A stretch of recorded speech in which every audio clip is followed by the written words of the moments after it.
Muy buenas tardes a todos. Muchas gracias por estar aquí compartiendo lo que vivimos. Mi nombre es Eva Román, soy enfermera y profesora de la Escuela de Enfermería del Hospital de Sant Pau de Barcelona.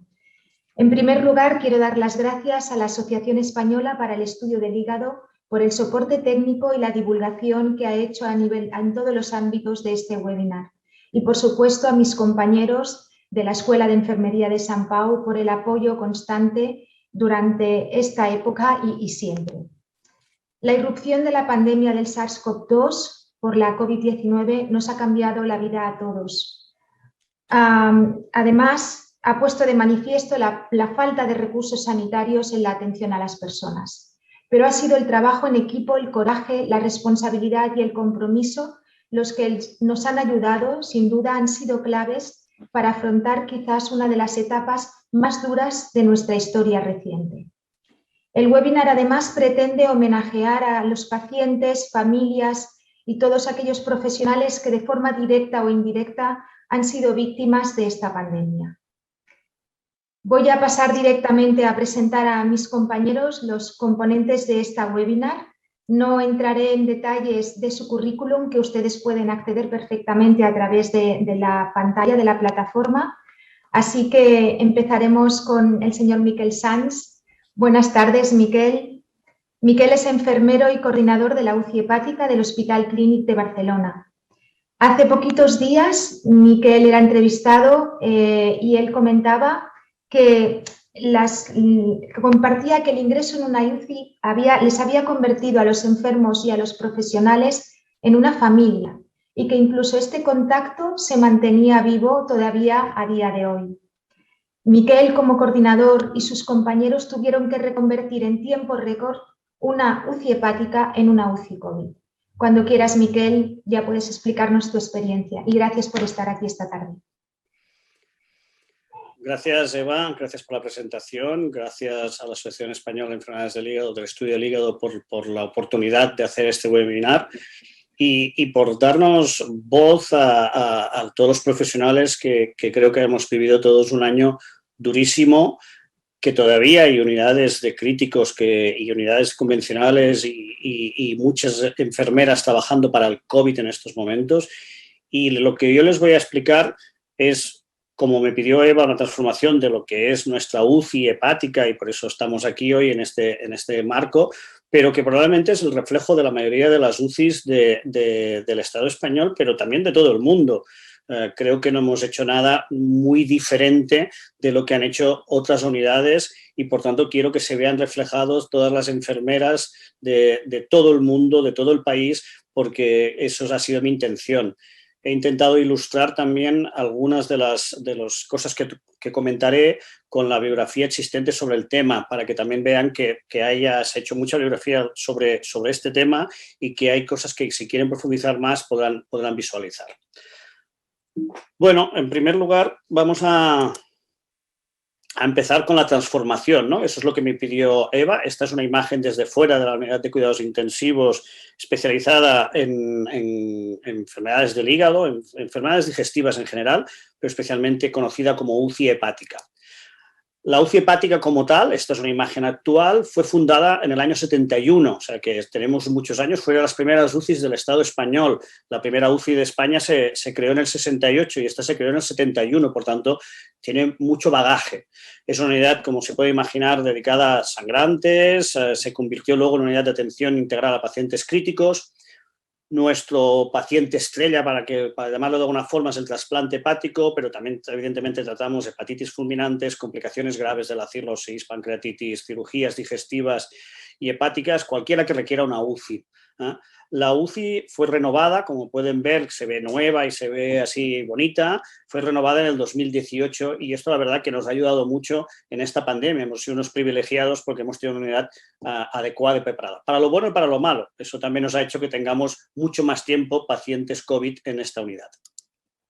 Esta es una visión del interior de la unidad, es una unidad que se ha modernizado, pero que formamos parte de lo que es el Hospital Clínico. Para los que no lo conozcan, el Hospital Clínico está en el centro de la ciudad de Barcelona, es un hospital que envuelve El edificio que hay en el centro es la Facultad de Medicina y el Hospital Clínico es una estructura ya antigua con pabellones que da la vuelta a la facultad. Y en esa vuelta a la facultad hay diferentes UCIs. Somos una UCI un poco rara, somos un hospital un poco raro porque disponemos de 6 UCIs. Esto, la verdad, que para el COVID nos ha ido bien porque se han ido abriendo y cerrando, escalonando y desescalonando UCIs sin tener que colapsar solo una única UCI. Voy a hablar primero de lo que no es mi unidad, sino que es de una cosa que le llamamos en el hospital área de vigilancia intensiva. Es otra UCI, es una unidad de alta complejidad con pacientes heterogéneos, como pueden ver, pluripatológicos y inmunodeprimidos, pero que está especializada en enfermedades infectocontagiosas. Y por ello fue la primera unidad de Cataluña, en este caso, y por tanto de las primeras de España, que recibió el primer paciente COVID, lo recibió el 25 de febrero. Esta es una unidad que está especializada en este tipo de pacientes infectocontagiosos y, por ejemplo, está capacitada para recibir un paciente con ébola. Cuando tenemos una alerta de ébola, sería una unidad especializada. Y por eso el hospital clínico fue el hospital de referencia para recibir este tipo de pacientes. La primera paciente era Eleonora. Esta es la primera paciente que ingresó al hospital el 25 de febrero y que cuando la vimos pues nos pareció que el COVID no iba a ser tan grave porque era una chica joven, estaba bien, estaba ingresada en una UCI, pero no tenía motivos para estar en una UCI. Lo que pasa es que no sabíamos lo que nos venía encima. Y yo recuerdo que la fui a ver porque no teníamos, yo pedí información de cómo funcionaba todo lo del COVID y me pareció pues eso, una persona joven que estaba bien, y que no me pareció que el COVID iba a ser tan grave. Hago un inciso, verán diferentes imágenes durante la presentación de pacientes. Los pacientes que salen con su cara nos han dado autorización, los pacientes que está la cara difuminada evidentemente no nos han dado la autorización. Por aquel momento, finales de febrero, pues todas las UCIs que ustedes han visto anteriormente, pues nos reunimos con los jefes de UCI, los coordinadores de la UCI de enfermería, la directora de enfermería, el responsable operativo, para ver qué es lo que nos venía encima, qué es lo que nos estaba pasando y cómo teníamos que afrontarlo y empezarnos a preparar. Pero la verdad es que, como todos, tampoco sabíamos bien qué es lo que nos iba a pasar. El 8 de marzo, las manchas de este mapa que yo creo que todos conocemos se fueron extendiendo, ya no era China, ya no era Italia, el mundo, todo el mundo empezaba a tener diferentes casos de COVID y se iba extendiendo y en Europa, como pueden ver, la mancha era considerable y en España la mancha también era muy considerable y empezaron a complicarse las cosas. En nuestro hospital, siguiendo el ritmo de nuestra escalada, la siguiente unidad que se abrió fue lo que llamamos unidad de cuidados intensivos respiratoria, que está dedicado al paciente respiratorio, que probablemente es la única que existe en España, creo, de este tipo de pacientes, y fue la segunda que se empezó a abrir el 10 de marzo. El 13 de marzo, todos recordamos estas imágenes del presidente de España y también en Cataluña, el presidente de Cataluña, que declararon el estado de alarma y en nuestro caso, aquí en Cataluña, el cierre de Cataluña.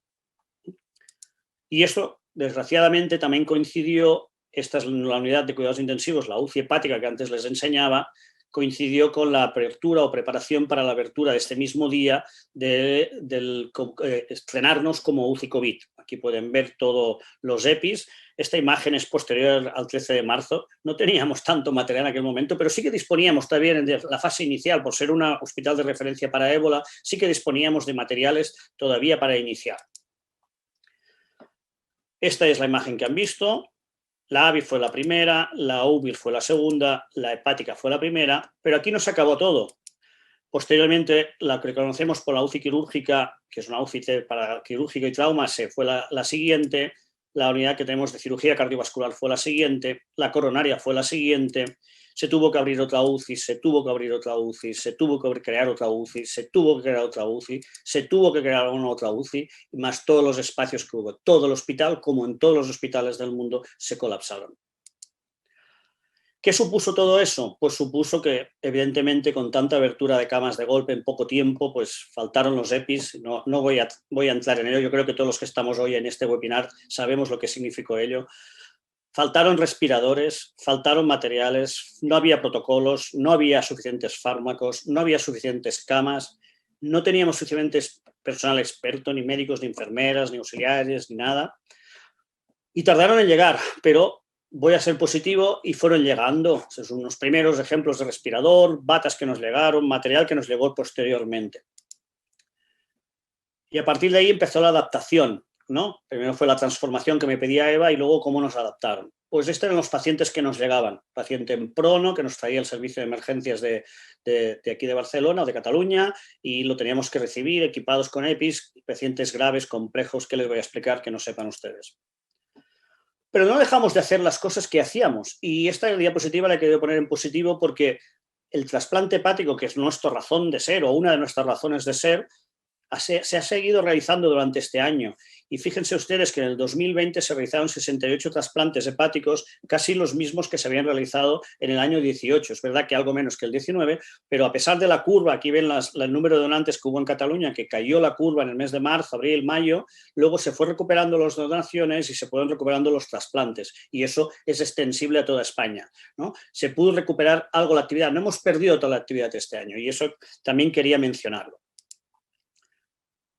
Pero lo que sí que hemos descubierto durante todo este periodo ha sido la resiliencia. Yo creo que esta es una palabra que todos hemos descubierto, los profesionales hemos descubierto, y es este proceso dinámico, ¿no? que pasamos de las que permite la capacidad de pasar de un estado vulnerable y adaptarse y volverse a adaptar y prosperar encontrando la satisfacción del trabajo de uno, ¿no? Esta es Monse, una de las enfermeras, que además ya no estaba en la UCI, había ido a otra unidad y tuvo que volver a la UCI, y después pueden ver todavía la marca de las máscaras, pero con esa cara casi de satisfacción, ¿no? de hacer el trabajo cada día. Adaptarse a esta situación adversa requería capacidad instantánea para compartir, aprender, personalizar habilidades que tuvimos que realizar. Y esto, y aquí empiezan las biografías que voy a ir citando, pueden verlo en diferentes papers que han aparecido, y que han habido muchísimos papers que han ido apareciendo. Tuvieron que organizarse, equiparse, compartir lo aprendido. Tuvimos que movilizar toda la mano de obra que existía, enfermeras, médicos, estudiantes. Tuvimos que activar apoyos logísticos, los EPIs, los materiales, comida. Tuvimos que capacitar a los profesionales utilizando el WhatsApp, utilizando carpetas de información, haciendo vídeos, mandándonos los vídeos, pero sobre todo lo que tuvimos que hacer es motivar al personal. El team working tuvo que funcionar. Sin el team working esto no funcionaba. Estábamos solos. Estábamos los que estábamos allí, teníamos que afrontar algo que no sabíamos que nos venía encima. Tuvimos que adaptarnos muy rápidamente, y aquí les pongo unos ejemplos rápidos, no los voy a entretener, de diferentes protocolos que se han ido actualizando continuamente de mi hospital, de enfermería, de medicina, de todo. Tuvimos que realizar protocolos que fueran visibles para todo el mundo y actualizarlos. Hay algunos que tienen ya la versión, no lo sé, versión 14, versión 16, porque se actualizaban continuamente. Aquí hay uno que pone versión 28, o sea, continuamente se actualizaban los protocolos conforme íbamos aprendiendo. Durante este tiempo también hemos tenido tiempo, y esto me sorprendió, de todas las publicaciones que se han podido realizar. 2 estudios de enfermería aquí que tienen en la pantalla, y también estudios de medicina, de estos todos de nuestra propia unidad. O sea, no hemos perdido nuestra razón de ser del hospital, que también siempre hemos sido un hospital investigador, y queríamos aprender sobre el COVID y que podíamos mejorar. Nos ha tocado hacer una adaptación técnica, aprender a manejar el ECMO, que no conocíamos, aprender a utilizar la videointubación, conocer cómo tenemos que hacer fácilmente el prono, las traqueotomías in situ, que habíamos hecho algunas, pero que ahora era continuo. Pero esto tuvo un precio, ¿no? Y un precio fue que tuvo una alta carga de trabajo, y esta carga de trabajo fue, como les decía antes, extensible a todos los hospitales del mundo. Hemos tenido que trabajar muchísimo para tirar a estos pacientes hacia adelante, muchísimo. Y esto, como os pueden imaginar, tuvo muchos riesgos. Tuvimos que recibir mucho soporte, ¿no? Hemos sufrido ansiedad porque era un entorno y un proceso muy desconocido. No teníamos experiencia en enfermedades altamente contagiosas, no era nuestra especialidad. Teníamos una gran carga de trabajo y fatiga, y que se ha producido durante mucho tiempo. Todavía hay profesionales que están trabajando continuamente con COVID, están agotados. El desánimo debido a la incertidumbre de la evolución de los pacientes. Y también estábamos preocupados por las familias, por nuestras familias, y nuestras familias estaban preocupados por nosotros. Ha sido duro. Y tuvimos que cuidarnos para poder cuidar. Y hay cosas que se han dado sin conocerlo, como por ejemplo, el soporte psicológico ha estado en la mayoría de los hospitales, o en muchos hospitales ha habido soporte psicológico, de asociaciones, etcétera, pero ha habido otras cosas que la gente conocía, por ejemplo, algo que los militares utilizan mucho, como por ejemplo el battle buddy, ¿no? Tener un compañero de fatigas, alguien a quien compartir, alguien que te daba soporte durante toda esta batalla. Y cada uno ha buscado su battle buddy, ¿no? Alguien que le pudiera ayudar a superar en el trabajo, porque no podíamos hacerlo de otra forma, que nos ayudara a superar esta situación. Y sobre todo algo que sí que hemos hecho ha sido reinventar nuestra humanidad, ¿no? Hemos tenido que reinventar, hemos tenido que suplir a las familias, hemos tenido que suplir a los amigos, hemos tenido que suplir a la sociedad para estos pacientes que estaban semanas ingresados dentro de la unidad de cuidados intensivos y también dentro de los hospitales. Y hemos tenido que disfrazarnos de Papá Noel, hemos tenido que hacer fiestas de cumpleaños, hemos tenido que entregar rosas, hemos tenido que suplir a las familias durante mucho tiempo. Hemos inventado otros canales de comunicación, hemos tenido que decorar las paredes, poner nuestros nombres donde fuera para que nos conocieran, utilizar walkie-talkies, utilizar las videollamadas, utilizar lo que fuera para que los pacientes tuvieran esta capacidad de comunicarse de una forma efectiva. Y esto a la vez impactaba sobre las enfermeras, también mejoraba nuestra forma de cuidar, el hecho de que pudiéramos comunicarnos mejor con los pacientes. Y la sociedad nos lo agradeció. Y aquí les enseño dos imágenes que para mí son muy importantes. La primera es una carta que nos encontramos dentro de un paquete de batas que nos llegó y era por los hijos realizados por los que le hacían las batas. Nos escribieron una carta de ánimo y los encontramos, cuando abríamos las batas, encontrábamos cartas de soporte. Todavía voy incluso a emocionar. Y la otra imagen está tomada desde mi casa y es un cajero y son los homeless que vivían dentro y salían cada día a aplaudirnos y cada día animarnos para que siguiéramos trabajando. Y esta es una foto tomada desde el cajero, desde mi casa, del balcón de mi casa. Pero también nos lo agradeció la sociedad. Tuvimos la oportunidad de nuestra unidad, no sé si reconocen el pasillo, el liceo nos hizo un concierto y fue extremadamente precioso poder transformar una UCI en un espacio musical. También nos lo agradeció la propia unidad y hemos escrito artículos sobre ello. Aquí pueden ver casi el título de la charla, cómo convertir la UCI hepática en una UCI, la historia de una transformación. Y hemos sido visibles, hemos salido en la radio, hemos salido en la tele, hemos salido en los periódicos, algo que probablemente de aquí 2 días va a desaparecer. Pero de momento estamos allí, la gente nos conoce y hoy, que es el Día Internacional de la Enfermera, pues somos visibles. Pero las olas han seguido llegando y esperemos que no lleguen muchas más, pero seguimos necesitando lo mismo. Enfermeras, en general, y que yo, como hablo de UCI, enfermeras especializadas en críticos. Necesitamos enfermeras que estén formadas y que especializadas en críticos. Nos falta personal. Tenemos que ajustar las dotaciones de personal. Estamos hablando de dotaciones de hace 30 años y mantenemos las mismas. Necesitamos recursos materiales y necesitamos, sobre todo, proteger el sistema sanitario que tan orgullosos estábamos de él y que lo hemos desprotegido y durante la pandemia se ha visto desprotegido. El hospital clínico sigue atendiendo pacientes COVID. A día de hoy, todavía estas 3 unidades con pacientes COVID. Y ya termino, y como hoy es el día de Florence Nightingale, pues recordar esta frase que ella utilizó, ¿no? Que la sabieza, el conocimiento y la humanidad, ¿no? hacen que hagamos un manejo de estos pacientes mucho más seguro y mucho más mejor en casos para combatir la infección. Muchas gracias. Muchísimas gracias, Miquel, por esta excelente presentación. La verdad es que, como siempre, has estado para mí a la altura. A continuación, presentaré a Juan Manuel Pérez Castejón. Buenas tardes, Juanma. Gracias por estar aquí. Juanma es médico y hasta hace apenas unos meses el jefe de servicio de geriatría del Hospital de Cuidados Paliativos del Hospital de Badalona, aquí en Barcelona, y actualmente es adjunto a la dirección asistencial de este mismo hospital. Me van a permitir que explique cómo conocí a Juanma. Lo conocí a través de un teléfono.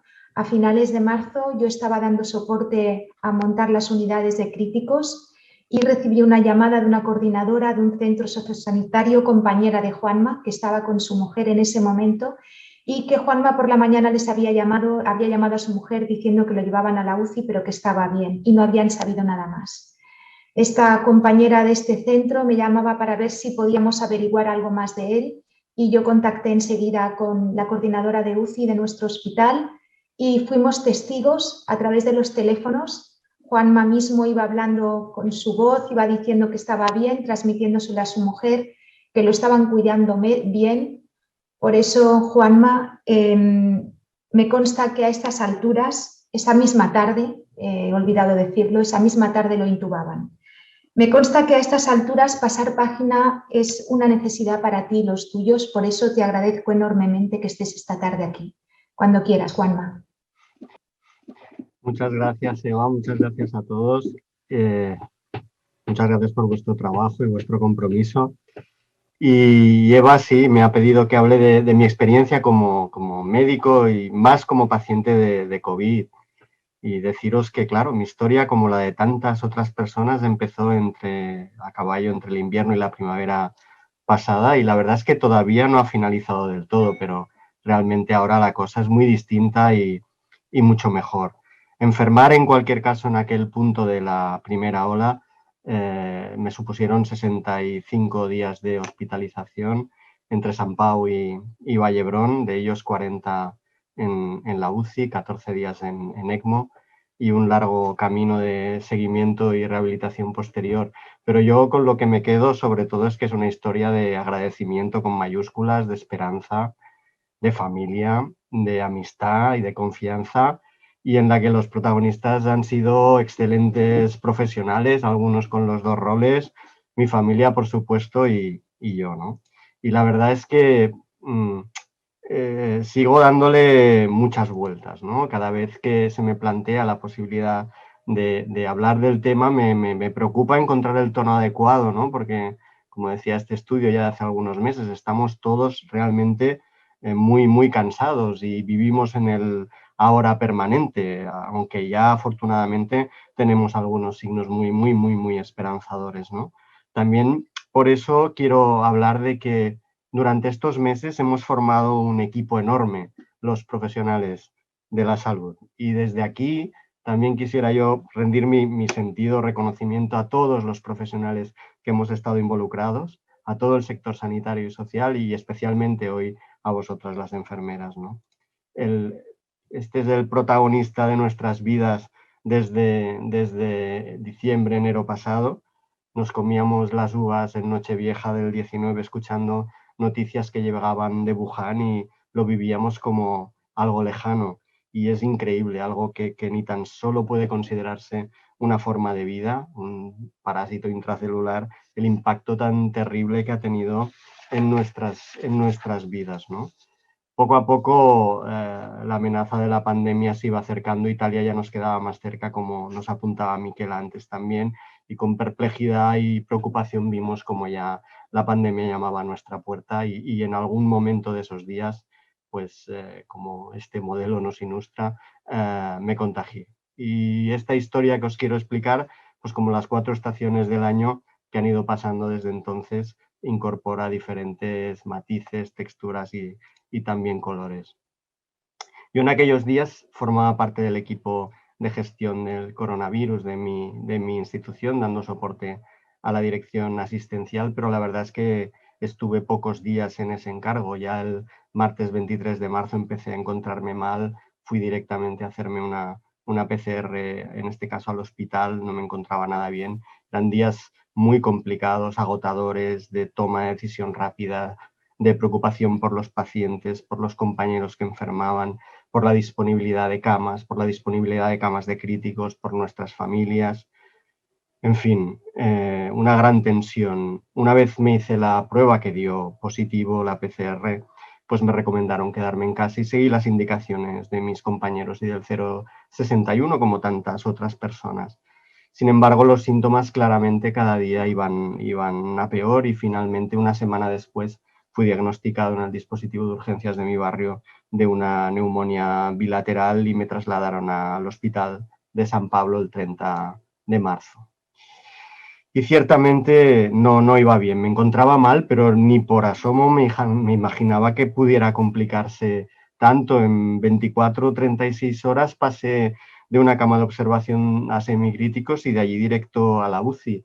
Y es que pacientes como yo también estábamos contribuyendo a escribir este capítulo del COVID severo del que ahora ya sabemos un poquito más, ¿no? Y poco a poco todas estas cajitas se fueron rellenando, ¿no? Neumonía bilateral, síndrome respiratorio, con distrés, en fin. Pasé en cuestión de horas por todos los dispositivos para administrar oxígeno, cada vez un escalón más. En cuestión de horas presenté un cuadro de hiperinflamación que derivó en un distrés respiratorio y la necesidad de soporte ventilatorio. Y si una cosa recuerdo, como explicaba Eva, es aquella tarde y la mirada de gravedad de los compañeros que me decían: Juan Manuel, tenemos que intubarte porque lo hemos probado todo y no vamos bien, lo necesitas, ¿no? Yo en aquel momento la verdad es que me encontraba más agotado que disneico, ¿no? Tuve a un tiempo de enviar un mensaje a mi familia donde les transmití que confiaba totalmente en aquel equipo, que les quería mucho. Y otra cosa que recuerdo es que le pedí a una técnica auxiliar, a Desi, que se quedara conmigo, y se quedó. Y eso sucedió el día 3 de abril y a partir de aquí ya hemos tenido que reconstruir un poco el puzzle, ¿no? Por suerte, cuando empecé este largo sueño, estaba en muy buenas manos con el equipo que dirige el doctor Jordi Mancebo, director del Servicio de Medicina Intensiva del Hospital de Sant Pau, que además de gran amigo, es realmente una autoridad mundial en ventilación artificial, pero para mí sobre todo es una gran persona que dirige un gran equipo de personas. Pero a pesar de estar en buenas manos, la cosa aún podía enredarse más. Tromboembolismo pulmonar, afectación cardíaca, en fin, el cuadro que habéis vivido en muchos otros pacientes que hicieron necesario subir un escalón más, ¿no? La oxigenación por membrana extracorpórea, y aquí mi equipo activó a otro equipo, al de los ecmólogos, y los especialistas en ECMO del Hospital de Vallebrón vinieron a buscarme, a canularme al hospital, trabajo interdisciplinar de alta complejidad, y me trasladaron unos días para allí.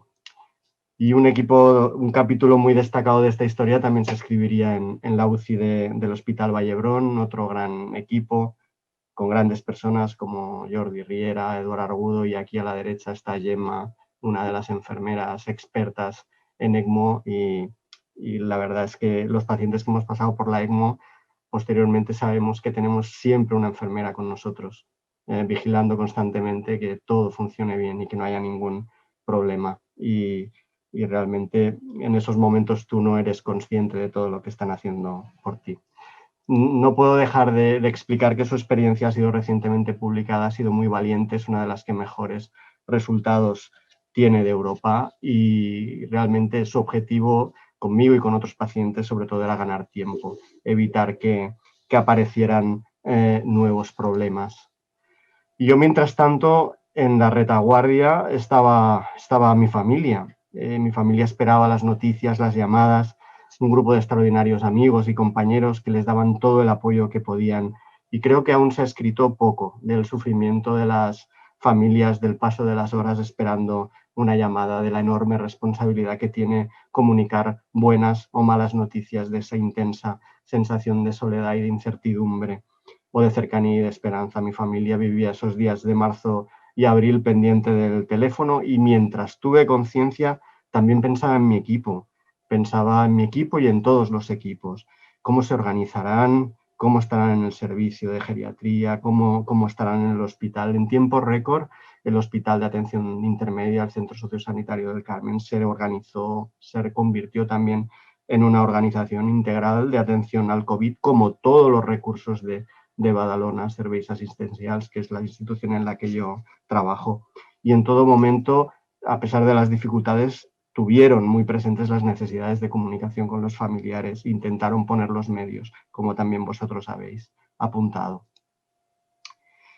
Este puente no está aquí por casualidad. Desde Vallebrón, a los 14 días aproximadamente de iniciar la ECMO, me trasladaron a un ventilado a la UCI de Sant Pau y empecé a despertar intubado y con sonda nasogástrica a finales de abril, pero me costaba mucho despertar.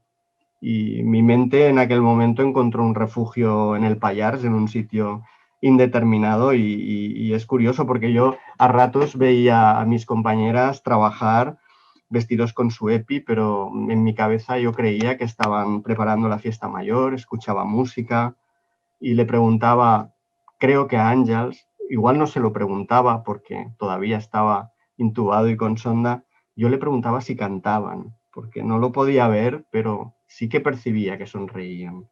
Y eso me daba muchísima tranquilidad, ¿no?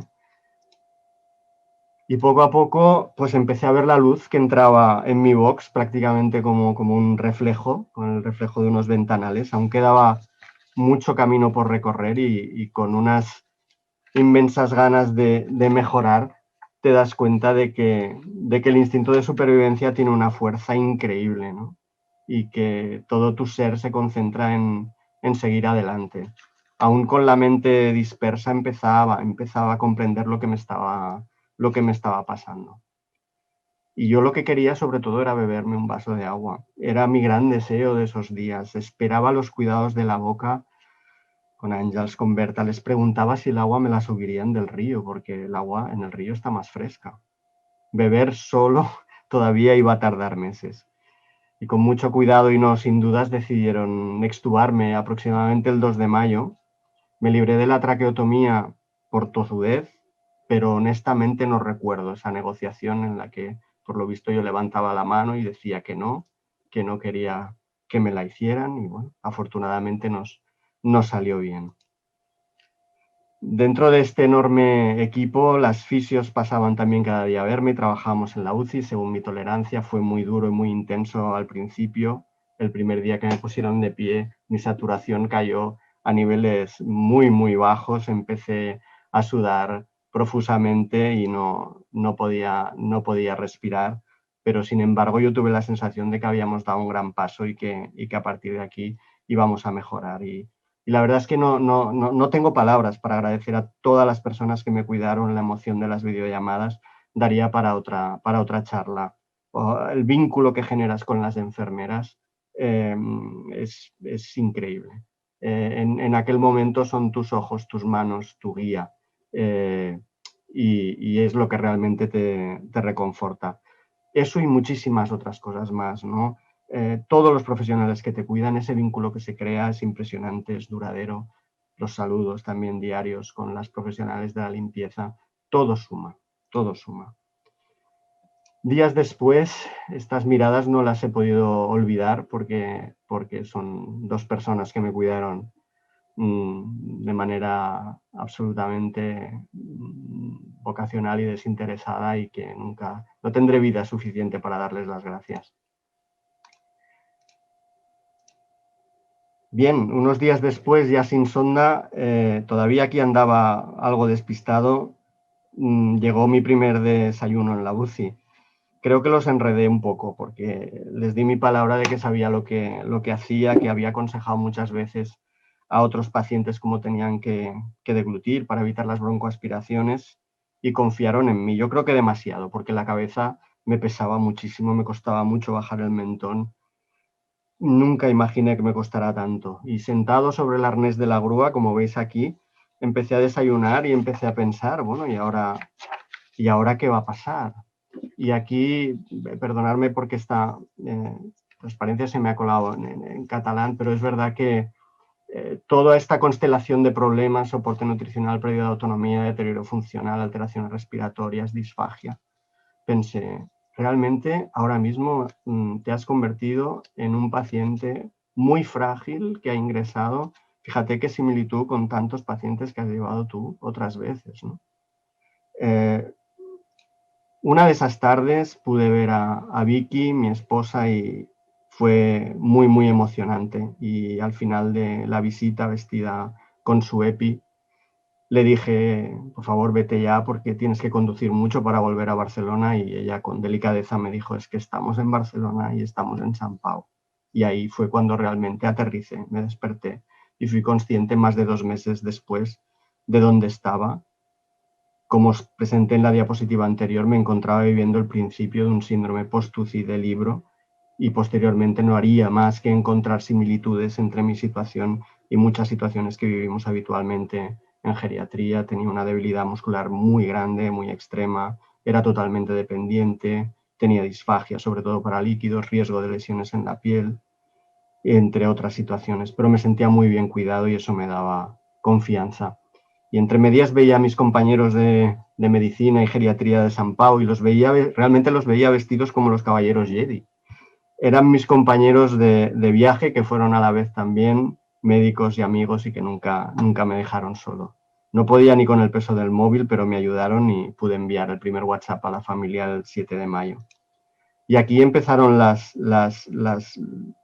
transiciones, ¿no? El segundo paso fue pasar a planta, romper el cordón umbilical con la UCI. Aquí empecé a experimentar una sensación de ansiedad muy intensa. También empecé a dormir mal, con pesadillas, soledad, fraternidad, angustia, amistad. Aún pasarían bastantes días. Se me ha colapsado la presentación. Aún pasarían bastantes días para que pudiera salir, ¿no? Estuve 3 semanas solo hasta poder salir de la habitación. Tengo un problema con la presentación. No sé cómo vamos de tiempo. Eva. Sí, ir acabando, pero... Vale. Simplemente deciros que la primera gran meta me llegó el 2 de junio y animado mucho, muy animado por mis compañeros, decidimos que era hora de volver a casa. Llegó el verano, aún tardaría en tomarme un buen café porque necesitaba todavía de estos elementos, el espesante y los suplementos, y realmente trabajar con el síndrome post-UCI supuso un trabajo interdisciplinar intenso en el que participaron también muchas personas y a las que tengo que expresar también mi agradecimiento. Y llegaron también las primeras lecturas, ¿no? Y entre ellas esta del doctor Rojas Marcos, ¿no? Y de alguna manera 2 ideas, ¿no? La necesidad de pasar página, por así decirlo, y la increíble capacidad que tenemos para resistir, adaptarnos y descubrir en todos nosotros fuerza que desconocíamos. Y esto lo podéis aplicar a lo que hemos vivido trabajando y a las experiencias que hemos vivido algunos también como pacientes, ¿no? Realmente, si una lección he aprendido de todo esto y insisto en aplicar, es la increíble necesidad del trabajo interdisciplinar. Solo saldremos de esta situación con trabajo interdisciplinar de calidad y es la inteligencia colectiva la que nos ayudará a salir realmente de esta situación que hemos vivido. Realmente ahora vivimos un momento diferente. Hemos aprendido a tratar mejor la enfermedad, el escenario ha cambiado, las vacunas contra la COVID han supuesto la constatación de un gran avance científico y la esperanza de que realmente estamos al principio, ya no tan al principio del final de la pandemia. También nos ha mostrado muchas áreas de mejora de nuestro sistema de salud y algunas de sus fortalezas. La preparación de sus profesionales y su capacidad de adaptación es una de ellas. Los liderazgos distribuidos e invisibles que han surgido en muchas organizaciones, y aquí quiero destacar sobre todo a enfermería, a todas las enfermeras. Por otra parte, es necesario que cuidemos de estas personas y que retengamos el talento y pongamos en valor el profesionalismo y hacer una valoración serena y apreciativa de las cosas que se han hecho bien para hacerlas aún mejor. Y sobre todo, si me lo permitís ya para acabar, honrar y no olvidar a todos los que perdieron la vida, a todos los fallecidos en esta pandemia, con un recuerdo muy sentido también para todas las compañeras y compañeros que enfermaron y fallecieron o padecen secuelas de la enfermedad. En este sentido, y permitirme que como geriatra quiero decir también que las personas mayores nos han dado un gran ejemplo con su generosidad, porque la pandemia ha sido especialmente cruel con ellas, ¿no? Ya para acabar, cuando ya estoy reincorporado al trabajo, espero que en breve tengamos pronto muchas más buenas noticias y sobre todo aquellas que permitan mejorar en su día a día muchas más personas que han sufrido y sufren aún directa o indirectamente el efecto de la COVID. Y podría haber escogido alguna frase, hoy he leído muchas frases muy hermosas en vuestro día, pero es que a mí la que me sale de dentro es decir gracias.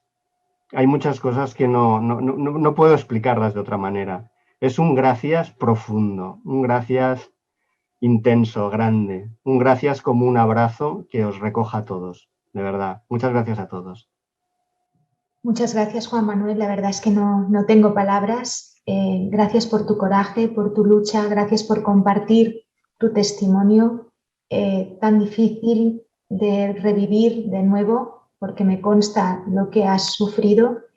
Y gracias de nuevo, también muy sentidas desde el corazón. A todos. Seguimos con Ana María Ruiz. Buenas tardes, Ana.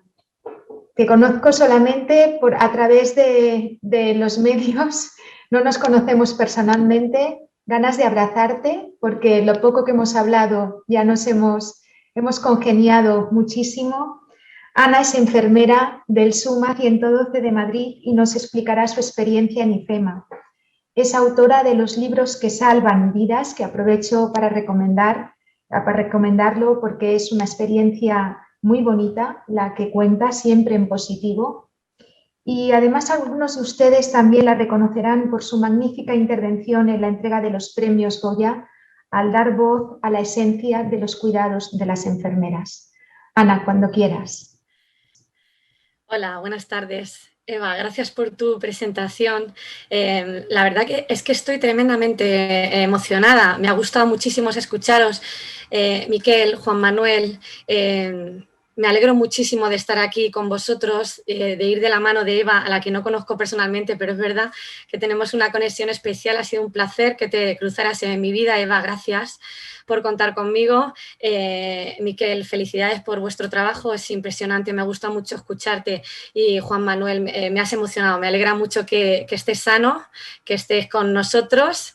Y bueno, yo la verdad que en un día tan especial como hoy es mágico poder estar con compañeros y con gente buena.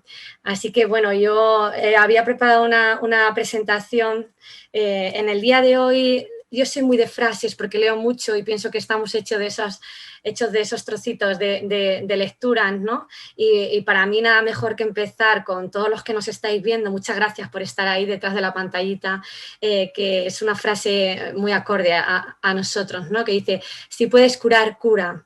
Si no puedes curar, alivia. Si no puedes aliviar, consuela. Y si no puedes consolar, acompaña.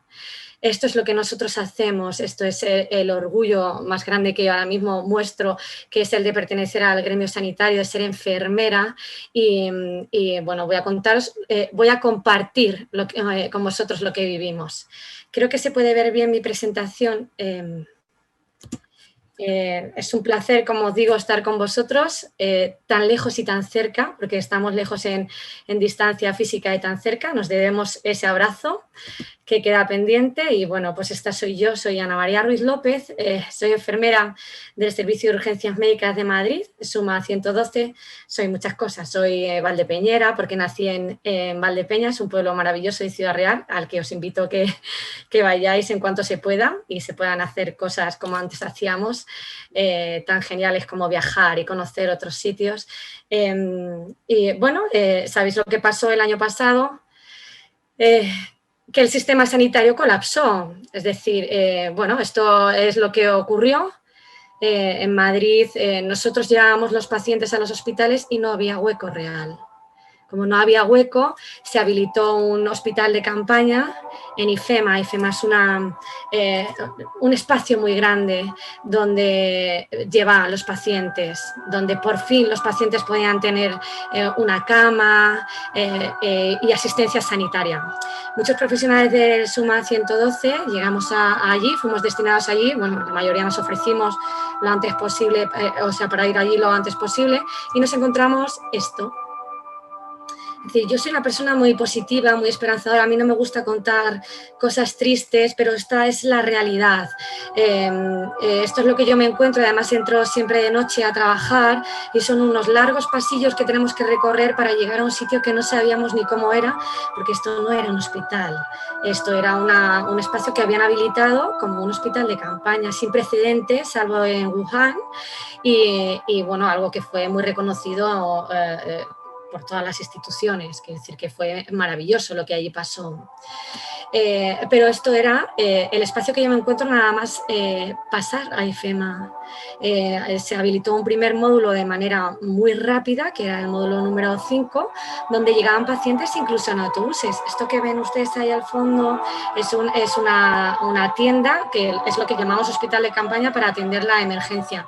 No sé si pueden ver que están las camas, las balas de oxígeno detrás y nada más, no hay mesitas, por supuesto no hay compañía, no hay tampoco medios audiovisuales, los pacientes ni siquiera podían enchufar el móvil. Nosotros nos llevábamos a esas, donde está un compañero vestido con su EPI, nos llevábamos allí los móviles de los pacientes para cargárselos y que pudieran hablar con los familiares. Pero bueno, tenían un espacio, tenían una cama, tenían una bala de oxígeno y sanitarios que volábamos para poderles atender en todas sus esferas, no solo la física, sino también la anímica, la humanización en los cuidados. Y yo no me canso de hablar de mis compañeros, no me canso de explicar, aunque me repita a todo el mundo que si esto no pasa no podemos hacer nada, ese efecto equipo. He hecho propia una frase que es verdad que yo siento que me repito, pero que me encanta decir, y es que nosotros volamos como los estorninos en equipo. Si a mí mi compañero no me pone el traje, si nosotros no pasamos por esos túneles y me ponen o me quiten el traje, yo no puedo hacer nada. Es decir, que sin ellos, sin ese efecto equipo, no es posible hacer nada. Así que con orgullo muestro esta imagen porque era el túnel que teníamos de entrada y salida al pabellón. Esta imagen pertenece al año pasado, vuela por las redes y claro, por eso puedo ponerla, porque es una imagen que ya ven ustedes, fíjense, tiene color. Yo la tenía en blanco y negro porque un compañero me la había dado, y esta pertenece a marzo de 2020. Pues fíjense, esta pertenece al 1918. Lo voy a echar hacia atrás, no sé si es posible. Es que fíjense, yo no sé dónde ve la diferencia, yo no la veo. Del 1918 al 2020. Parece una distopía, pero no, fue real. Y en esta situación nos encontramos. Y ya les he dicho que no les voy a contar cosas tristes, pero sí les tengo que contar una realidad. Pues una realidad que todos sabemos y que, bueno, y que a pesar de que fue tan grave esta primera ola y continúa, porque esto continúa en el tiempo, quiero transmitir el mensaje de que incluso en los momentos más graves también hay pequeños rayos de luz, de esperanza y también pasan cosas bonitas. Pocas cosas más bonitas que el compañerismo, ¿no? Que la ayuda de unos a otros, que este efecto equipo, pues que mi compañera y yo que estamos tremendamente asustadas viendo lo que tenemos por delante, todavía sonriamos y tengamos fuerza para decir venga, vamos. Eso es lo que me hace estar cada día más orgullosa. Pero bueno, también teníamos estos momentos en los que estábamos desbordados porque la situación se había desbordado. Pero yo también encontré unos pequeños aliados porque yo no me voy a cansar de dar las gracias a mis compañeros, de alzar la voz en nombre de la enfermería y más hoy, pero tengo que hablarles de estos pequeños enfermeros, como digo yo, compañeros que tuve claro que me iban a hacer, pues que iban a hacer una labor de acompañamiento brutal y así fue. Así que vamos a poner esta foto en color. Porque a mí se me ocurrió llevar libros y en IFEMA se creó una ola de solidaridad y, muy bonita, muy importante también, porque estos libros se unieron al cuidado de nuestros pacientes y le generaron mucho consuelo y mucha compañía. Con lo cual pasamos de un espacio de absoluta soledad y de rapidez, de nervios, de un poco caos, porque tendríamos que atender muchísimos pacientes, no había profesionales sanitarios suficientes, además nos derivaban de otros sitios, con lo cual, bueno, al final había una falta evidente de profesionales que nos dedicásemos al cuidado, a la atención del paciente y a mí siempre me faltaba, a mí y a mis compañeros nos faltaba ese ratito de charla de ¿cómo estás? ¿Has hablado con tu familia? Hoy llueve. Es que solamente eso. Los pacientes casi no podían tener, sobre todo al principio en este primer módulo, en el 5, y esa labor, pues también la hicieron los libros. Y yo siempre digo que esta señora de aquí abajo no está en IFEMA. Ese libro se la ha llevado a algún sitio, está viviendo otra historia, ha abierto una ventana y por lo menos le ha sacado un ratito de ahí. Una vez más y siempre mis compañeros. Yo a estas personas no las conocía. Cuando yo salí a buscar a mis nuevos compañeros los libritos que llevaba en mi coche, me encontré con Robert, Rafa, Natalia y Rubén, que enseguida se prestaban a ayudarme a cargar el peso de los libros. No fueron solo libros, también fueron, bueno, ya ven, revistas, pasatiempos, bolígrafos, bueno, pues todo lo que había ido ahí recopilando para poner a pie de cama de los pacientes. Fue especialmente bonito porque ellos me ayudaron, yo lo inicié con este pequeño carro y al ver que la gente a las 3 de la mañana se levantaba de su cama para, bueno, pues para dejarse acompañar por una obra o para charlar con nosotros sobre algún libro, pues vi que podía ser muy bonito traer más, así que pedí en redes sociales más libros y llegaron muchos. Se creó una ola de solidaridad tremenda y fue realmente bonito. A mi casa me llegaban las bolsas llenas de libros, como pueden ver ustedes ahí en la foto de la izquierda. El trabajo ya se había organizado de otra manera, habíamos pasado a otros 2 módulos que ya tenían pared, que ya tenían el flujo de oxígeno para el paciente, ya tenían enchufes, ya no era tan dramático como al principio y entonces podíamos trabajar con ellos pues como un hospital, ¿no? También teníamos camas UCI y bueno, un poco más normalizada la situación dentro de por supuesto, de seguir siendo un hospital de campaña.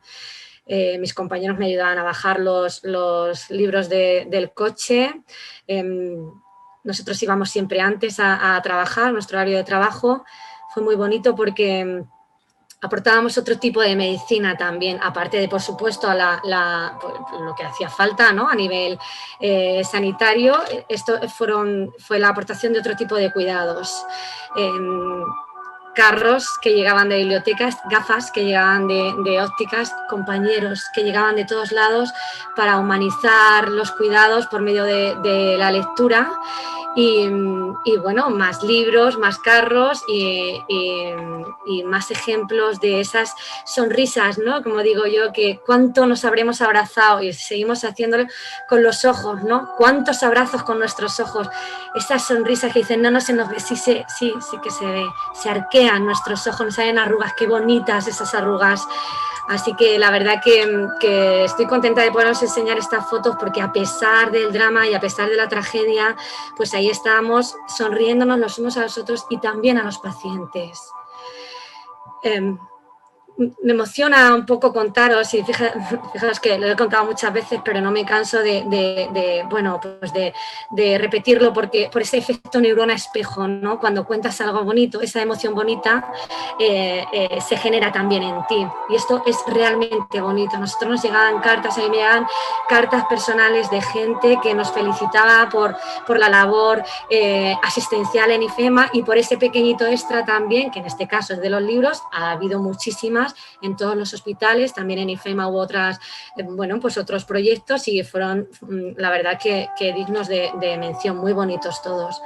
Y yo, a mí me gusta mucho enseñar estas fotos, con el permiso de las señoras que me lo dieron, me gustó mucho porque hay casos en los que ni siquiera, bueno, no tenían el hábito lector, no pasa nada, cada uno tenemos unos gustos y unos hábitos y la lectura está demostrado, hay evidencia científica de que ayuda a dormir.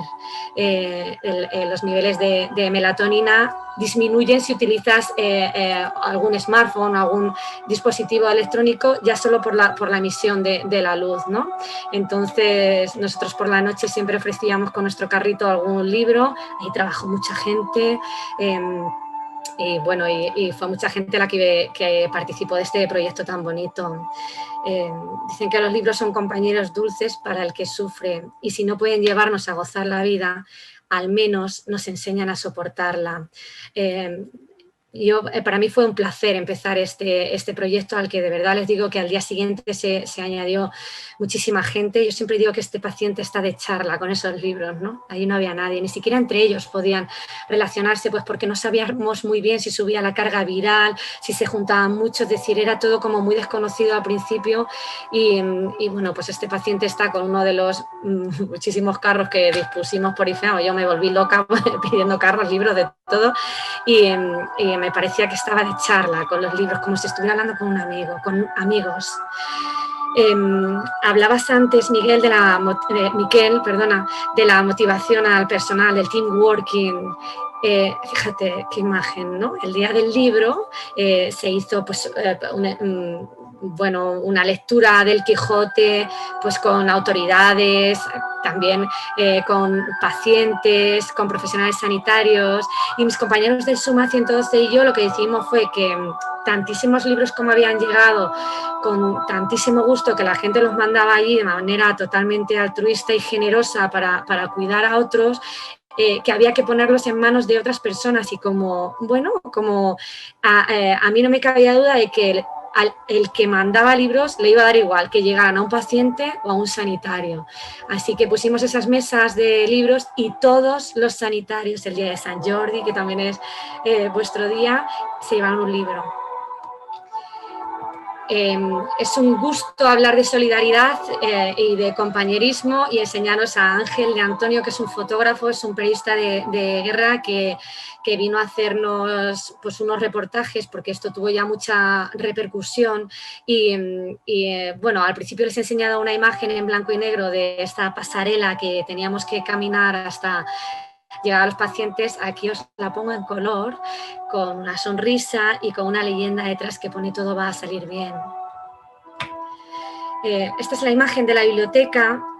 La biblioteca de IFEMA no solo estuvo en este pabellón, que ya era el número 7, sino que en todos los pabellones hubo una biblioteca, eran unos carros con libros, pero no era una biblioteca, es decir, era lo que viene a decir nada menos que don Santiago Ramón y Cajal, que era la botica espiritual. La biblioteca es la botica espiritual y además es un punto de encuentro donde los pacientes, leyeran o no leyeran, hablaran o no hablaran, tenían una zona donde encontrarse y donde poder, bueno, pues relacionarse de alguna manera, con lo cual fue un proyecto maravilloso. Que tuvo mucha repercusión mediática. A mí al principio me temblaban las piernas a la hora de ponerme delante de una cámara, luego acabé hasta en los Goya. Quiero decir, esto al final, como le digo yo a los niños, la vergüenza hay que echársela pues en una mochila hacia atrás, y cuando hay que compartir y contar cosas bonitas, pues venga, vamos, donde hay que ir. Entonces es verdad que esto tuvo muchísima repercusión mediática. Yo mientras lo escribía, yo hablo mucho, voy ahora muy rápido porque no quiero alargar mi tiempo, disculpadme, pero igual que hablo, escribo y bueno, pues todo esto yo lo iba guardando en mi ordenador.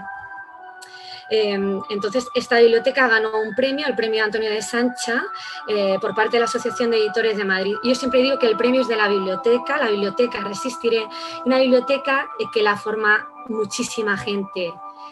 Tanta gente que englobo en ella incluso aquellos que quisieron formar parte de ella pero no pudieron, porque me consta que hubo muchísima gente que intentó mandar libros y ya no pudieron, porque al tercer día habían llegado tantos que tuvimos que cerrar el cupo, pero ellos también forman parte de esa biblioteca. Y ahora que estoy otra vez delante de una cámara, una vez más y siempre. Os doy a todos las gracias por haberlo intentado y por haberlo hecho realidad. Bueno, la Biblioteca Resistiré recibe un premio y yo también, vaya, porque lo escribo, lo cuento y tal cual lo cuento, lo presento a varios concursos y gano el premio Feel Good. Si es que solo con el nombre Feel Good yo creo que ya merece la pena. Cualquier cosa que nos haga sentir bien ya merece la pena. Bueno, sorprendentemente para mí, que no soy escritora, que soy enfermera y ahora he escrito un libro, todo esto que les estoy contando lo escribo en este libro, Libros que salvan vidas. Bueno, aquí tengo un vídeo, me gustaría enseñárselo. No sé si tenemos tiempo, Eva. ¿Acabo ya? ¿Da tiempo? Ya en 2030. Tienes 5 minutos. ¿Por qué no? El premio literario que entrega la Fundación La Caixa ha sido muy especial. Lo ha ganado Ana María Ruiz, que es la enfermera que tomó la iniciativa para crear la biblioteca. Es que sigue sonando la música. En el peor momento de la crisis sanitaria. Ay, lo siento. Lo siento. Pero el vídeo no lo oís, ¿no? Que a pesar de la pandemia sigue funcionando. Vamos rápido para... Pronto podemos atender a un paciente en la calle, como en la carretera, en el hospital o donde haga falta. Arranca la sonda al pobre hombre. Cada viaje que tú haces a un domicilio, primero no sabes lo que te vas a encontrar y cada paciente es único e irrepetible, al igual que los libros. Ana María Ruiz valora la literatura como una urgencia. Así lo hizo cuando montó la biblioteca de campaña de IFEMA. Lo voy a quitar, si me disculpáis, luego os lo paso porque, bueno, es un vídeo donde IFEMA dura un mes, el 1 de mayo hay una clausura, se cierra IFEMA. Los profesionales del SUMA 112 seguimos atendiendo a los pacientes en domicilio, también en la calle y bueno, seguimos en primera línea. Yo he tenido la suerte de no contagiarme y sigo en primera línea desde entonces. Entonces hacen un reportaje y ahí cuento cómo hacemos, ¿no? Cómo vamos a atender al paciente pues a su casa. Bueno, nada más, para no extenderme, seguiría hablando con ustedes muchísimo tiempo, solamente, bueno, que me gusta mucho acabar mis intervenciones con frases. Yo que soy manchega de Valdepeñas, soy hija adoptiva de Madrid porque es una ciudad a la que adoro, desde hace tiempo acababa mis intervenciones con esta frase de don Miguel de Cervantes y de nuestro Quijote. Con ella también acabé el discurso que preparé y que di en la gala, una de las galas culturales más importantes del país, en la Gala Goya 35, porque esa relación de la cultura con la sanidad yo creo que también es importante. La cultura también sana, son ayudantes y bueno, acabé con esta misma frase que dice: sábete, Sancho, que todas estas borrascas que nos suceden son señales de que presto ha de serenar el tiempo y han de sucedernos bien las cosas, pues no es posible que el mal y el bien sean durables, y de ahí se sigue que habiendo durado mucho el mal, el bien está muy cerca. Positiva y esperanzadora, les doy las gracias, cuidaos mucho y muchísimas gracias por vuestra atención, porque la atención es la caricia más hermosa. Gracias, feliz día de la enfermería, muchas gracias.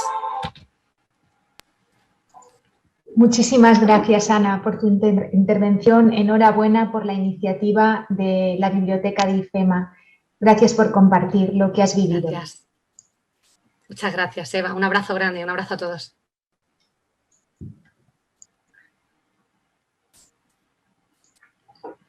Bien, pues ahora me toca a mí. Como les he dicho anteriormente, mi nombre es Eva Román, soy enfermera y profesora de la Escuela de Enfermería de Sant Pau.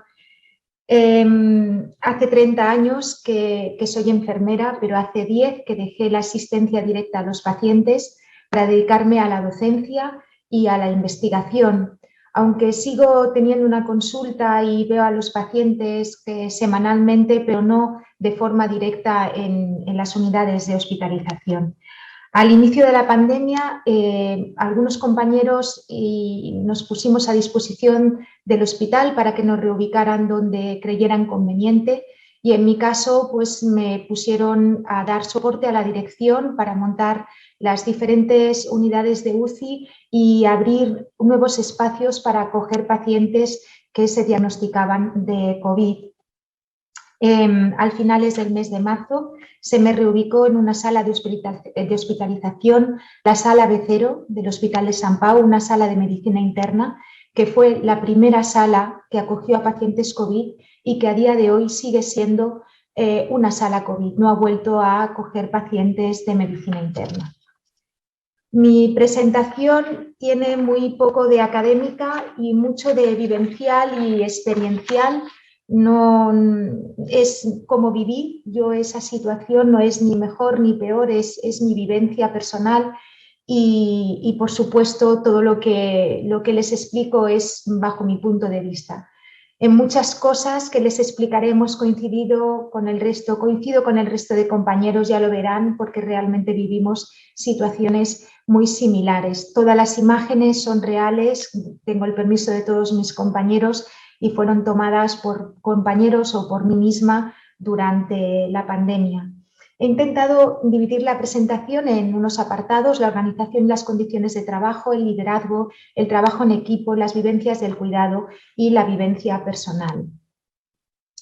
Se valoró, afortunadamente no nos había tocado nunca vivir una situación de pandemia. Recuerdo así de forma anecdótica cuando nos probábamos algún EPI en el primer caso de ébola en el país o cuando los primeros casos de gripe A, pero aquello fue anecdótico. El virus irrumpió con una fuerza tremenda, nos cogió a todos desprevenidos y con un absoluto desconocimiento de cómo y de qué forma teníamos que actuar, no sabíamos nada. Se valoró mucho la experiencia en cuidados críticos, muchas compañeras que estaban en unidades de hospitalización convencional o en consulta externa tuvieron que volver a las unidades de críticos, fueron reubicadas de nuevo allí porque todos ustedes saben que faltaban muchas enfermeras en estas unidades para atender a estos pacientes que tenían una alta complejidad y la verdad es que esto les supuso una ansiedad muy elevada, pero tenían el convencimiento de que lo que tenían que hacer era estar allí con sus compañeros en ese momento. En mi caso, cuando me incorporé a la unidad de hospitalización, yo no tenía miedo, porque soy enfermera, yo sé cuidar a las personas, pero sí que me creaba cierta angustia el hecho de desconocer alguna técnica nueva o algún trámite, ¿no?, después de tantos años de no estar en asistencia, pero no el cuidar al paciente. El cuidar al paciente forma parte de uno de los patrones de conocimiento, como dice Bárbara Carper, el conocimiento estético, el arte de cuidar. Y el arte de cuidar es inherente a nuestra profesión, es inherente al cuidado de las enfermeras. A esto se sumaba también la falta de recursos materiales, como explicaba Miquel anteriormente, los cambios organizativos frecuentes que no eran más que el fruto de una situación de caos totalmente desconocida para todos. No pretendo hacer una crítica de si las decisiones que se tomaron en esos momentos eran más acertadas o no, porque no es el objetivo de este webinar. Lo único que eso sí, que aquellas decisiones, aquellos cambios que servían para hoy pero mañana se invalidaban, eso pues nos afectó mucho, provocó mucho desgaste y además podían impactar negativamente los cuidados a las personas. Nosotros, las enfermeras, nos tuvimos que reinventar y los trajes de protección individual pues nos impedían acercarnos a los pacientes. En cuanto al liderazgo, que hablaba también Juanma en su exposición, muchos compañeros médicos me comentaron que se habían quedado muy sorprendidos de cómo las enfermeras habían tomado este liderazgo, habían tomado tanta rienda se habían sentido sorprendidos de cómo habíamos llevado todo esto y cómo lo están llevando ahora todavía. La verdad es que la pandemia nos ha cambiado la vida a todos, pero hay algo que no ha cambiado y es que las enfermeras seguimos a pie de cama de los pacientes, estamos al lado de los pacientes. Y esto nos hace que tengamos una visión mucho más cercana y mucho más real de las necesidades que tienen estas personas y nos sitúa en primera línea como referentes de salud para dar respuesta a esta y a otras situaciones, siempre todo con un alto grado de implicación. Permítanme que les muestre esta imagen de la derecha. Esto es un aula de la Escuela de Enfermería que en tiempo récord con mis compañeros pues la convertimos en un hospital de campaña. Realmente en ese momento se estaba haciendo medicina de guerra. Todo esto se hizo con un objetivo común, ¿no?, el de luchar contra la pandemia. Recuerdo especialmente cómo actuaron los compañeros de mantenimiento durante 24 horas, día y noche, para habilitar diferentes unidades, los compañeros de farmacia estocando las unidades de nueva apertura de medicación, los compañeros de almacén de la misma forma, los voluntarios que venían cada día de 10 a 1 de la tarde, entre ellos estudiantes de nuestra escuela de tercer curso de enfermería, preparando los EPIs para que los profesionales, para que todo el personal del hospital pudiera tener pues, lo que había en ese momento, que al inicio pues, era muy poco. Nunca encontré una queja, siempre una sonrisa y además cuando abríamos los materiales, cuando recibíamos material, muchos de ellos, por ejemplo las pantallas que eran donaciones de diferentes empresas, como explicaba Miquel, encontrábamos mensajes de apoyo, ¿no? Como el que ven aquí, al abrir una caja de las pantallas, pues encontrábamos mensajes de este tipo: todo saldrá bien, ánimo, o estas pantallas que tienen a la derecha que estaban imprimidas en 3D. Cada persona que hizo la impresión de esa pantalla puso su nombre y en el otro lado puso gracias, ¿no? Todo esto las personas lo recibimos con mucho cariño, con mucho ánimo para nosotros. Cuando yo estaba dando inicialmente ese soporte a las UCIs y me encargaba de llevarles el material, las pantallas, no olvidaré nunca los ojos de mis compañeras cuando recibían estos materiales, ¿no? Era como si vinieran los Reyes Magos, lo único que querían era protegerse y proteger a los pacientes, no pedían nada más. Quiero resaltar también, como decía Ana en su presentación, el equipo, el trabajo en equipo. Este ha sido nuestro compañero, hemos sido nosotros mismos, ha sido nuestro modus vivendi. Cuidarnos unos a otros, darnos el calor ante una situación en que las miradas a veces eran de desesperación porque no sabíamos a qué nos enfrentábamos y no sabíamos hacia dónde iba esta situación. Esto nos permitió también reencontrarnos con muchas personas, con muchos compañeros que hacía mucho tiempo que no nos veíamos y todo esto pues reforzó esta unión entre nosotros. Me voy a centrar ahora en una parte, la parte más delicada para mí y más intensa, cómo viví todo este cuidado a los pacientes. Nunca había sentido tanta frustración, tanta rabia por no ofrecer, no poder dar esa compañía que necesitaban los pacientes de sus familias. Pero como dice Ana, tenemos que buscar la parte positiva. Me quedo con lo positivo, me quedo con los contactos que hacíamos con los familiares a través de los teléfonos móviles cuando los pacientes no podían, en muchas ocasiones no tenían ni fuerza para sujetar el teléfono móvil, otras veces con los nuestros propios hasta que llegaron las tablets.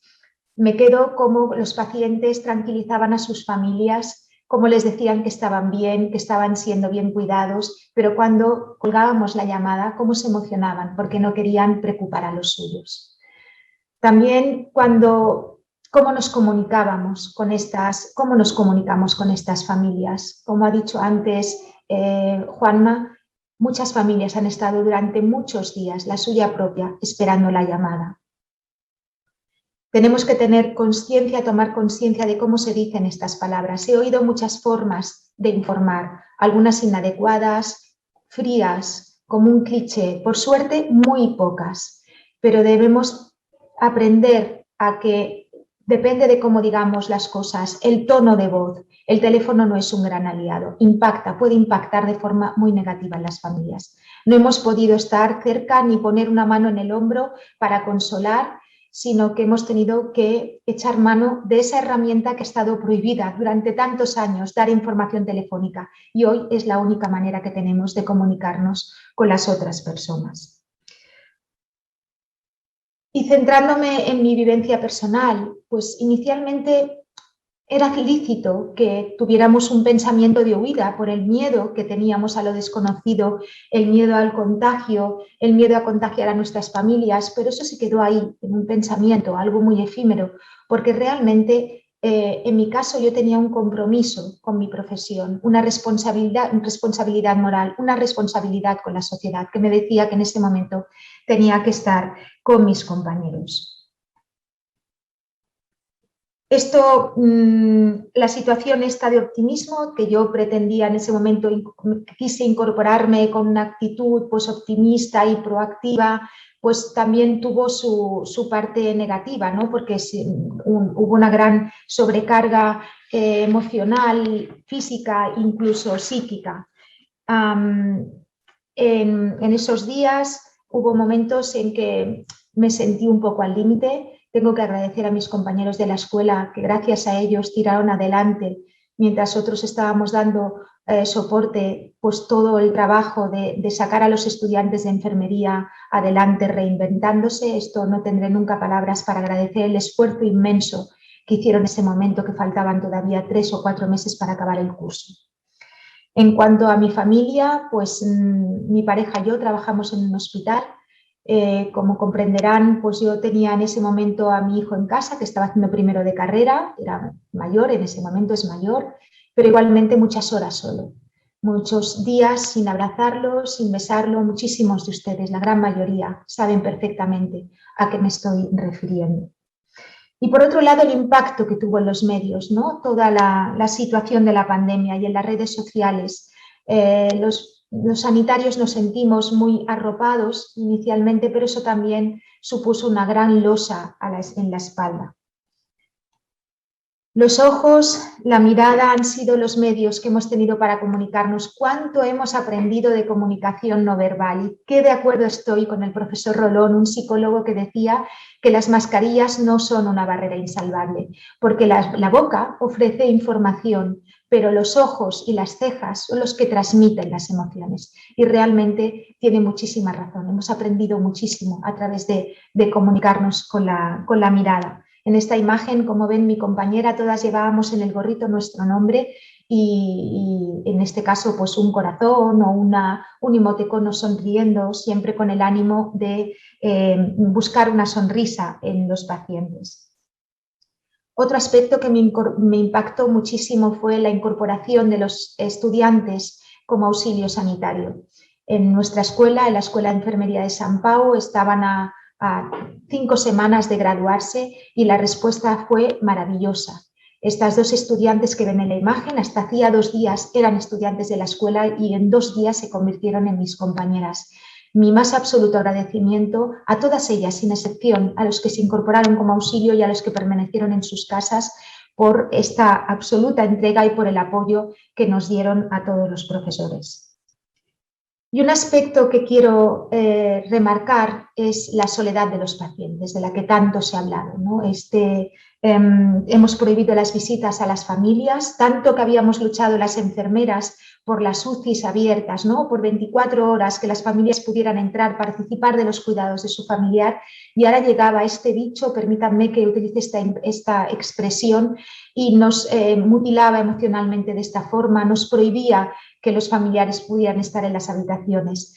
Muchas veces me pregunto, ¿no?, que prohibimos, intentamos proteger a la familia, no les dejábamos entrar con el objetivo de protegerlos, de que no se contagiaran, pero probablemente si hubiéramos tenido más medios, pues estos familiares hubieran podido entrar. Hace escasamente unos meses, en el mes de octubre, se publicó un artículo en una revista, la revista Intensive and Critical Care Nursing, que decía que la ausencia de acompañamiento familiar impacta en la recuperación de los pacientes de larga estancia en la UCI. Y como decía una compañera de la UCI del Hospital de Belviche, los pacientes necesitan compañía y las familias necesitan acompañarlas. Quiero finalizar esta presentación destacando una serie de fortalezas, ¿no?, buscando los aspectos positivos que nos ha traído esta pandemia, y es que las enfermeras durante esta pandemia hemos dado una respuesta mostrando profesionalidad, conocimiento, competencia, y todo esto con una entrega totalmente absoluta. Pero por otro lado, una debilidad, una paradoja tremenda. El año 2020, como todos ustedes saben, somos enfermeras, la OMS declaró el año de las enfermeras psicomadronas, que nos íbamos a pensar que tomaríamos protagonismo a través de esta tragedia, ¿no? Pero esta pandemia ha puesto sobre la mesa que la falta de enfermeras tiene una repercusión directa sobre los cuidados, y esto afecta aumentando la mortalidad. Quiero transmitir mi reconocimiento, respeto, admiración y gratitud a todo el personal de la B0 por todo el trabajo que están haciendo, por la acogida que tuvieron conmigo cuando me incorporé, a todas las enfermeras, a todos los profesionales de la salud que siguen luchando en primera línea. Muchísimas gracias por su atención y en este momento entramos en 10 minutitos que nos quedan, no sé si para muchas preguntas o si alguien quiere compartir algo con nosotros, estamos a su entera disposición a partir de este momento. Yo solamente, mientras tanto, si alguien quiere unirse al chat y comentar alguna cosa, pues agradecer a los compañeros que están hoy aquí. Compartir lo que vivimos también es terapéutico.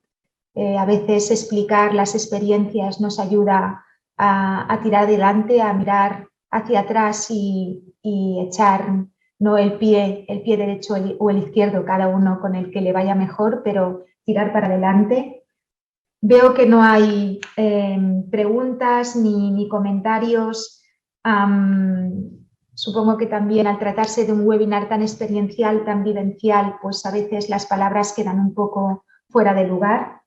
Quiero agradecer de nuevo a los ponentes por compartir lo que vivimos y la pandemia nos ha permitido a las enfermeras seguir observar todo lo que pasa a nuestro alrededor, reflexionar, pensar cómo debemos hacer las cosas y para eso quiero finalizar con una frase de nuestra fundadora, a la que hoy dedicamos el día, a Florence Nightingale, que decía que la mejor lección que podemos dar las enfermeras a los estudiantes es la observación. La observación nos indicará cómo está el enfermo. La reflexión nos indicará qué hay que hacer y la destreza cómo hay que hacerlo. Muchas gracias y buenas tardes a todos.